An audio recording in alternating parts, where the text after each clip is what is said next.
All right, you may not be like me, but I want you to be like me. I want you to take a look at the sanitation grade of whatever restaurant you're in before you actually eat there. Now, one place that you probably don't think about checking a sanitation grade is when you're here, right? At a stadium, at a ballpark, right? You're just getting your ballpark food. Well, guess what? They get inspected as well. And so our news partners in Charlotte took a look at the inspections for Bank of America Stadium and the Spectrum Center. At Bank of America Stadium, ESPN notes an inspection finding moldy cream cheese and out-of-date deli turkey. That checks out. It happened at the main kitchen of the stadium.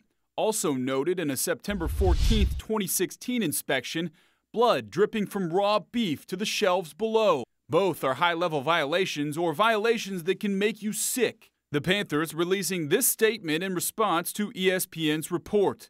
We are disappointed in this report. We set high service standards and consistently rank at the top of the NFL in fan experience and hospitality.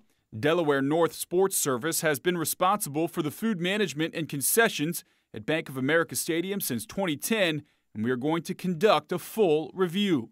The ESPN report also noting violations at Spectrum Center, including beer leaking from the ceiling of a restaurant and a server barehanding a lime for someone's drink. NBC Charlotte's consumer reporter Bill McGinty did the fact-checking of ESPN's report, and believe it or not, he says the inspection reports pulled were all A grade.